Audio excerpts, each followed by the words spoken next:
بس بقى فعلا الموضوع ده صحيح الصراحة باطني أوي يعني، أوي باطني بطريقة غير طبيعية يعني. الموضوع ده فعلا بضان. طيب الموضوع ده بضان، في الأفضل منه بقى. ايه هو؟ انتوا مش ناس بتنادوا بالديمقراطية؟ اه. طيب فين بقى الديمقراطية ان مثلا الناس تقول اصل مرسي لو كسب احنا مش عارف هنعمل ايه؟ ولو زي واحد زي حازم ابو اسماعيل زي ما قرينا، بس انا ما شفتش بعينيا، بيقول لك ايه؟ لو شفيق اللي كسب هنعمل عمليات انتقامية حاجات زي كده، وكل بقى اللي رشح شفيق جنى على نفسه. يعني ايه؟ مش فاهم. بس هل هو قال الكلام ده فعلا؟ ما هو دي القصة بقى. انا ما اقدرش اقول ان انا شفته. انا قريت الكلام ده كتير، وشفت فيديوهات ناس بتتكلم عن الموضوع ده، بس انا ما اقدرش اقول ان هو كده بقى الصراحة، لان انا وعندك ما برضه بيقولوا ان محمد مرسي عنديش كذلك، فكرة. قال لك هدوس على محمد مرسي، قال لك هدوس على وده الناس نفس بتوع الكلام. شفيق. نفس الكلام. انا شايف ان هو الراجل يعني مرسي على الاقل، الحوار بتاعه مع يسري فودة امبارح، الكلام اللي هو كان بيقوله ان هو بيحاول يحقق مطالب، مش الناس اللي هترشحه مش هيديلهم اصوات. مم. هو الموضوع يخص الشعب المصري كله. يعني معنى الكلام اللي هو بيقوله ده ان الراجل مش بس الناس اللي هترشحه اللي هو هيبقى مهتم بيها، يعني هو عارف ان هو ما مش حاجه اسمها كده. بس الله اعلم طبعا الصح فين. انا ما اقدرش اقول ان هو قال كده، وما اقدرش اقول ان هو ما قالش.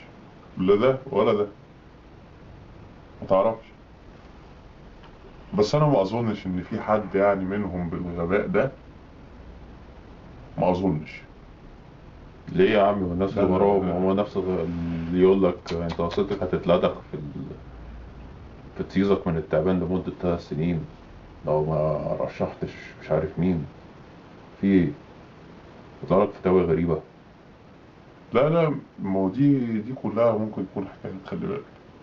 لان انا ما اظنش ان في حد بالغباء ده، يعني يا لدرجة عم ان طلع هو في الجرايد الكلام ده. هتطلع انت. لا، انا مش بتكلم على الناس نفسها الغبية اللي بترشح، انا بتكلم على الناس اللي مرشحة نفسها. هل هو بدرجة من الغباء هو مش عارف مثلا ان هو هيتهاجم لو قال حاجة زي دي؟ ما هو عارف، مش حمير يعني.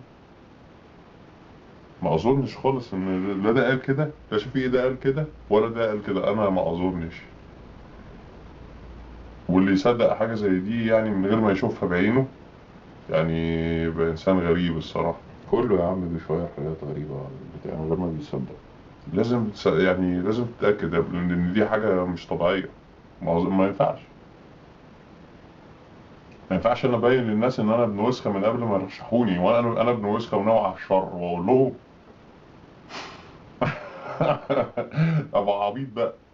اه شفيق عملها، قال لك لو قامت ثورة ولا مظاهرات ولا أي حاجة، لو أنا مسكت الجيش هو اللي هيتعامل، مش هقبل بأي فوضى تاني. بص هي حلها حاجة واحدة، حد فيهم هيكسب واحنا هنبطل أصواتنا ونسكت ونقعد نتفرج عليهم، الاتنين ياكلوا في بعض واللي هيتبقى في الآخر نقوم عليه. دي حلها. لكن هتخش تحارب دلوقتي وتعمل لي لا ثورة لا دلوقتي لا، مش هينفع. مش هتعمل ثورات. انت هتمتنع عن الانتخابات اصلا، وهتمتنع بالاسلوب اللي يخليهم يعيدوا النظر في موضوع الانتخابات ده، يعني ان اللي انت من الاخر الانتخابات دي ما انتش موافق عليها. انا يا عم لو الراجل ده انتخبوه رئيس، انا ما هواش رئيس عليا زي بيه، همشي من مصر كلها. لو وصلنا للمرحلة دي انا اخلع احسن. طب واستفدنا ايه؟ بس ما انا ما استفدتش حاجة، بس انا ما اقدرش افيد نفسي لوحدي. ما ينفعش. ده حاجة الشعب كله لازم يتفق عليها، او الاغلبية من الشعب مش لازم هيحصل. يتفق عليها. مش هيحصل.